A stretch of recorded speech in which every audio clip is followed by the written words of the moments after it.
নুন সাকিন ও তানউইন পড়ার দ্বিতীয় কায়দা হচ্ছে ইকফা। প্রথমে আমরা শিখিয়েছিলাম নুন সাকিন তানউইন পড়ার নিয়ম কয়টি ও কি কি। এরপরে ইজহার, প্রথম যে একটি নিয়ম রয়েছে ইজহার, দ্বিতীয় নম্বরে হচ্ছে ইকফা। আজকে আমরা ইকফা নিয়ে আলোচনা করব এবং এখানে কতগুলো উদাহরণ দেওয়া আছে যেগুলি শিখলে আপনি নিজে নিজে কোথায় ইকফা হবে কোথায় হবে না নিজে নিজে খুঁজে বের করতে পারবেন। তো ভিডিওটা আপনার জন্য অনেক গুরুত্বপূর্ণ হবে।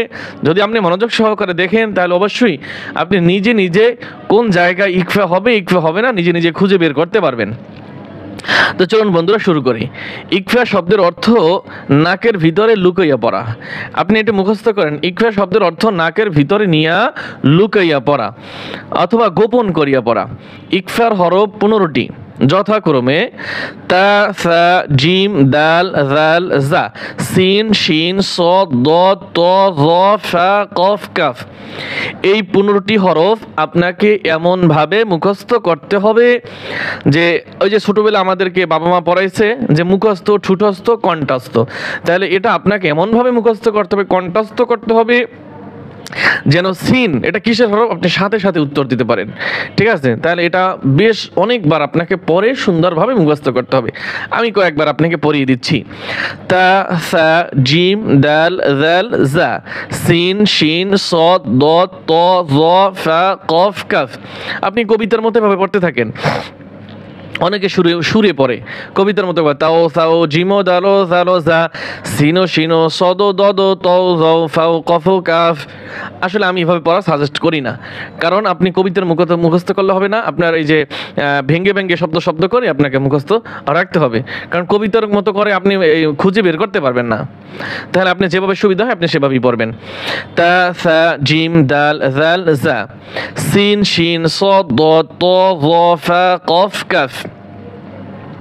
এখন নিয়ম, এই 15টি হরফের কোনো একটি হরফ, এই 15টি হরফের কোনো একটি হরফ, কথা বুঝতে পারছেন, এই 15টি হরফের কোনো একটি হরফ যদি নুন সাকিন ও তানউইনের পরে আসিলে, নুন সাকিন ও তানউইনের পরে আসিলে ওই নুন সাকিন বা তানউইনকে নাকের ভিতর লুকাইয়া গুন্নাহ সহিত পড়িতে হয়। ইহাকেই কি বলে?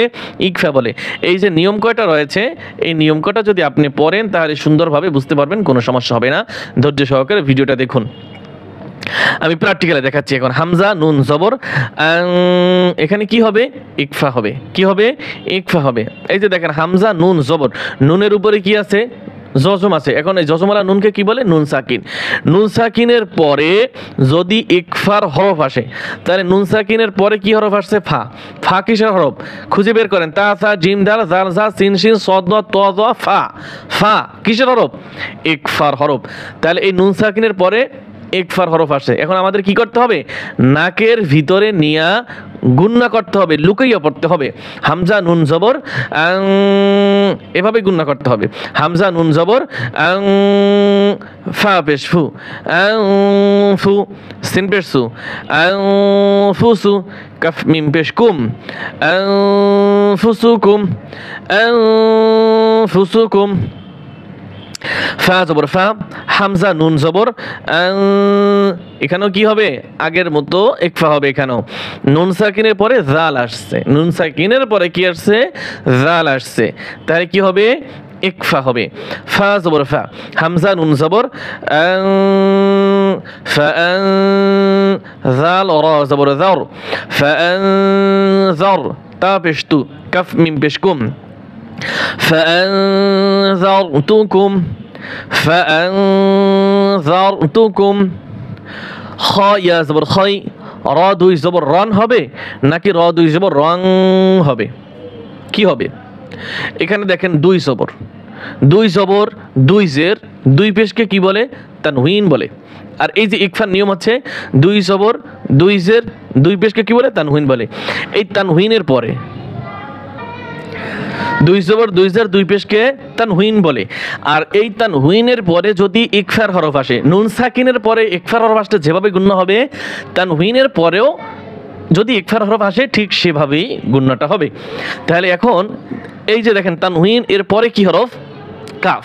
পরে কি হরফ কাফ, আর ভুল করে এই এই যে হামজা আছে এটা পড়েন না, এটা হচ্ছে খালি। হ্যাঁ, হামজাটা কি খালি, এটার সাথে কোনো জবর নাই, হরকত নাই, কিচ্ছু নাই, এটা পড়া যাবে না।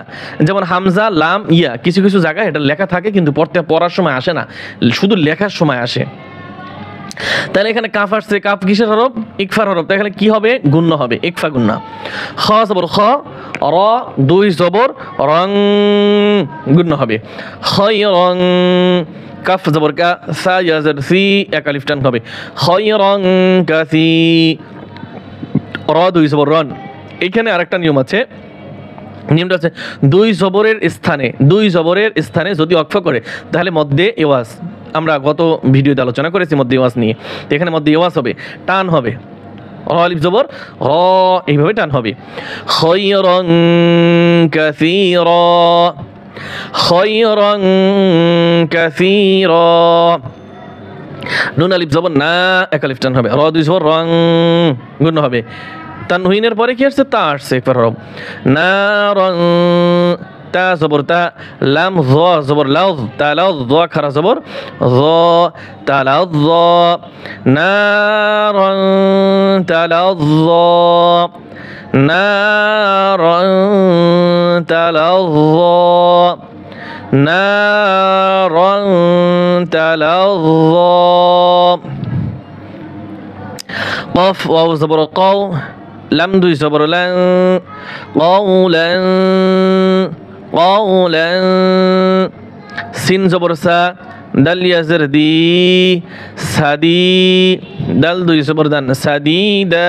থামলে কি হবে? এখানে টান হবে। আর এইখানে লাম দুই জবর লাং, ইকফা গুণ্য হবে কওলাং সাদিদা, কওলাং সাদিদা, কওলাং সাদিদা। আইন ইয়া জবর আই, নুন দুই পেশ নুন, গুণ্য হবে আইনুন। জিম আলিফ জবর জা, রা জের রি, আইনুন জারি, ইয়া জবর ইয়া, তা দুই পেশ তুন। এটা হচ্ছে গোলতা, এটা হচ্ছে কি তা? গোলতা, একটা গোলতা, একটা হচ্ছে লম্বাতা। এই গোলতা স্থানে যদি অক্ফ হয় তাহলে গোলতা হা হইয়া যায়। গোলতা এর স্থানে যদি অক্ফ হয় তাহলে গোলতা হা উচ্চারণ হয়। তাহলে এখানে কি হবে? আইনুন জারিয়াহ, জারিয়াহ, ইয়া হা হবে। আর আইনুন ইকফা গুণ্য হবে আইনুন জারিয়াহ। মিম নুনজের মিং কি হবে? ইকফা গুণ্য। নুন সাকিনের পরে শিন আসছে, মিং শিন র জবর শার, র লাম জের রিল, মিং শার রিল। ওয়াও সিন জবর ওয়াস, ওয়াও আলিফ জবর ওয়া, ওয়াস ওয়া সিন জের সি, ওয়াস ওয়াসি। অক্ফ করলে ওয়াস ওয়াস, মিং শাররিল ওয়াস ওয়াস, মিং শাররিল ওয়াস ওয়াস, মিং শাররিল ওয়াস ওয়াস। দাল কাফ জবর দাক, কাফ দুই জবর কাং, দাক কাং। দাল কাফ জবর কাফ দাক, কাফ দুই জবর কান। থামলে টান হবে দাক্কান, এইখানে গুণ্য হবে দাক্কা, এখানে টান হবে। শব্দ দুইটা এক, এইখানে একরকম, এইখানে একরকম। এটা হচ্ছে মাঝখানে এক নিয়ম, আর অক্ফ করলে এক নিয়ম। অক্ফ করলে দুই জবরের স্থানে টান হবে, আর এখানে তানউইনের পরে দাল আসছে, এক আলিফ গুণ্য হবে, ইকফা গুণ্য। দাক্কান দাক্কা। সদ ফা জবর সফ, ফা দুই জবর ফাং, ইকফা গুণ্য সফাং। সদ ফা জবর সফ, আলিফ দুই জবর ফান, সফাং সফা, সফাং সফা। র জবর র, সিন অপের সু, টান হবে রসু, লাম দুই জের লিং, রসুলিং। কাফ জবর কা, র ইয়া জের রি, কারি, মিম দুই জের মিন, কারিম। রসুলিং কারীম, রসুলিং কারীম, রসুলিং কারীম। তাহলে এই ভিডিওটা যদি আপনি শুরু থেকে কয়েকবার দেখেন, আমার মনে হয় না যে এইভাবে একবারে হাতে কলমে কেউ আপনাকে শিখাবে। ঠিক আছে, আমি আমার মতো করে খুব সহজে বোঝানোর চেষ্টা করেছি। আল্লাহ তাআলা আমাদের সকলকে এই পবিত্র কোরআনুল কারীম সহি শুদ্ধ করে পড়ার তৌফিক দান করুন। আপনারা আমাকে সাপোর্ট করবেন, আমাদের ভিডিওগুলি লাইক কমেন্ট করবেন অবশ্যই, তাহলে ভিডিওগুলি আরও দর্শকের কাছে পৌঁছে যাবে ইনশাআল্লাহ। আজকের মতো এখানেই সমাপ্ত করছি। আল্লাহ হাফেজ।